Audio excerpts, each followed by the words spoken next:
আসসালামু আলাইকুম। আজকে আমি চালতার আচারের একটা রেসিপি তৈরি করব, সেটা তোমাদের মাঝে শেয়ার করব। ওকে, তাহলে দেখতে থাকেন। তার জন্য আমি চালতাগুলো প্রথমে ছোটো ছোটো করে কেটে সিদ্ধ করে নিলাম। তারপর মশলাগুলো রেডি করে রাখলাম। এখন আমি সরিষার তেল দিচ্ছি।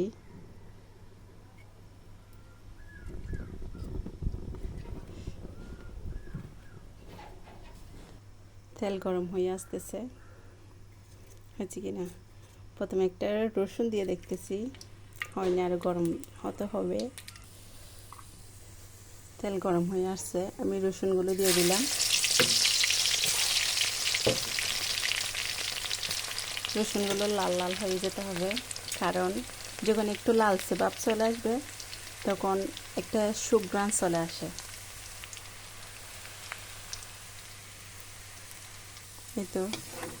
এই তো লালচে ভাব চলে আসছে। এখন দিলাম তেজপাতা,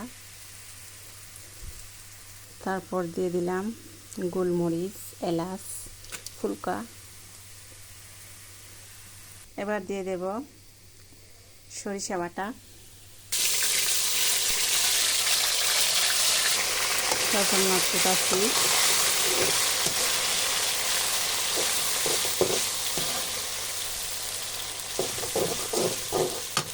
দুই টেবিল চামচ দিলাম সরিষা বাটা।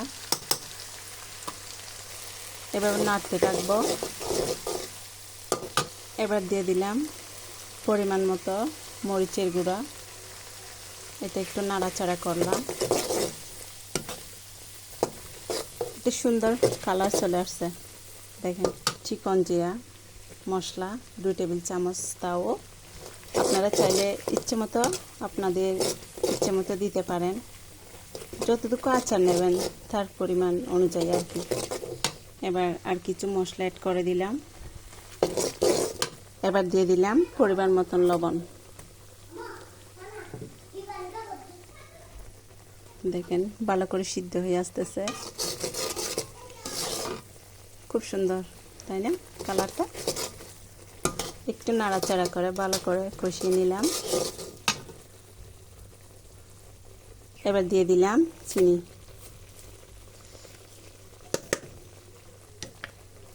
চিনিগুলো যতক্ষণ গলা শেষ হয় না ততক্ষণ নাড়াচাড়া করতে থাকবো,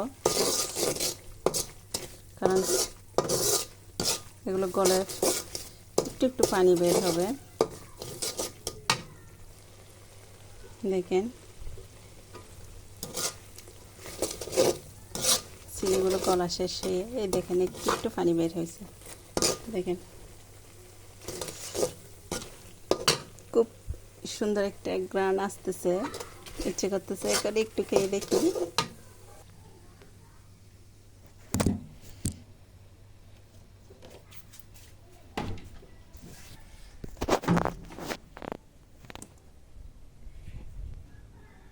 এবার আমি সিদ্ধ করা চালতাগুলো সিদ্ধ করে নিয়েছি প্রথমে, অনেক নরম হয়ে গেছে, দেখতে পাচ্ছেন।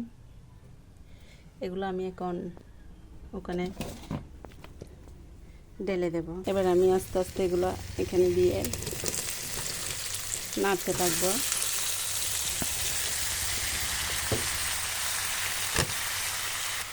দিয়ে দিলাম। এবার একটু উল্টাবো, ভালো করে নাড়াচাড়া করতে হবে। মাশাআল্লাহ,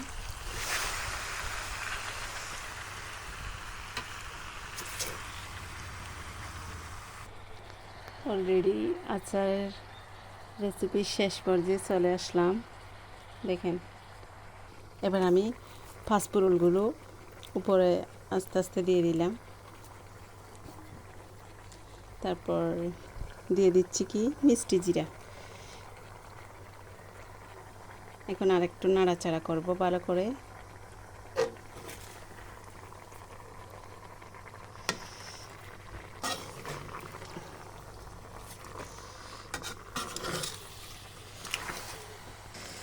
দেখেন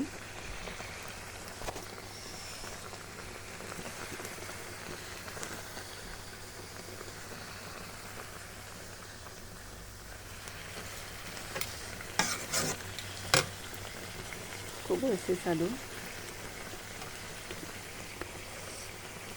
ওকে, আজকে এতটুকু। সবাই ভালো থাকবেন, সুস্থ থাকবেন। আল্লাহ হাফেজ।